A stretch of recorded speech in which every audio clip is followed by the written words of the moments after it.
All right, guys, 24.3, we are here. We all knew it was coming. We needed some sort of rig gymnastics work and the good old thruster. So just like past weeks, the first thing that we're going to look at is our heats. So for this one, we have a 15-minute time cap. And let's be real, we need the 15-minute time cap. So with this one, we're going to take a look at it.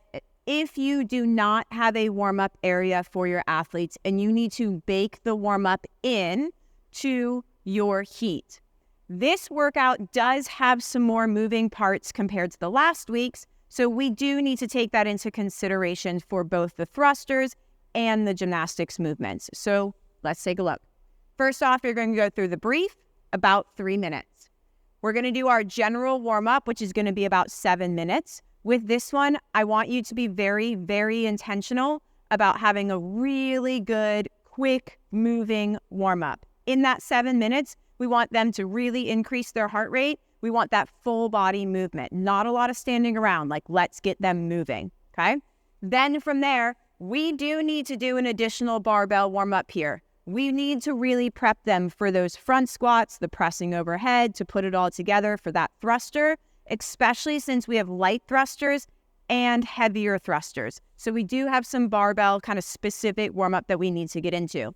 Then from there, we've got to go over that rig work, right? So we need to have a specific warm-up, prepping for the pull-ups, the chest to bar, the bar muscle-up, and whatever variation they're going to end up using if they are doing scaled. So we have some more moving parts that we need to take into consideration. Once we've gone through that, then we can put the pieces together and we can go ahead and rock it at 24.3. Then you are going to need some transition here, right? We're going to have to adjust the plates for the next group, reset the stations, right? So you will need some time for that transition. So for this one, even though it's a 15-minute time cap, this is potentially going to be one of our longer heats. We might need 40 minutes if we're baking everything into our heat, okay? Now, if we're not and you have a separate warm-up area, then we want to give them a very robust general warm-up, and then we want to give them a very robust specific warm-up.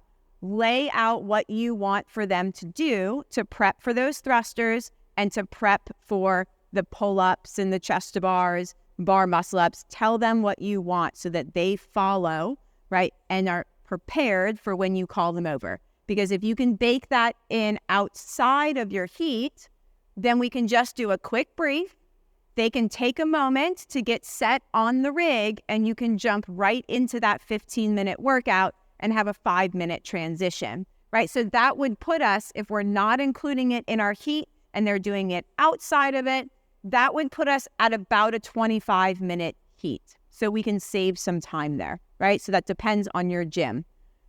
Plan accordingly. You're going to need more time in your heats than what you think. There's moving parts to this one, right? So next we need to look at our layout. So if we have a rig that is against the wall, so we've got a wall rig here and a wall rig here, we need to keep in mind that we have to have those bars at least 5 feet from the rig. So there does need to be some distance here. Got 2 main ways that we can do this. We can go perpendicular or we can go parallel. You can see though that if we go perpendicular, it does create nice lanes that are direct to the rig. If we do go parallel, you are going to have some weaving in and out that athletes are going to have to do. Some athletes are going to be closer. Some athletes are going to be farther away. There's going to be some discrepancies there. And you're probably not going to be able to fit as many barbells. So most likely, for most spaces, that perpendicular setup is going to be the best route. Now, if you have a freestanding rig, it will be very similar just on either side. Depending on your rig length, how much floor space you have, that's going to be determining how many people you can fit in your heat, right? So last things to consider here. When you're looking at the scaling options, we do have jumping bar muscle-ups, we have jumping chest to bars, right? So we are going to need some boxes, and that's also going to factor into your time, right? We're going to have to do some measuring as we're kind of prepping for getting ready. That's going to take up time in your heat as well that you're going to need to think about, okay? So we're going to need boxes prepped. You're going to need tape measures to make sure that you are measuring, quickly and efficiently so we're not taking up too much time, right? From there, think about having a pit crew, right? There's going to be some weight changes here. So I would suggest having at least 2, maybe 3 people, depending on the number of athletes you have on the floor, who are designated weight changers, right?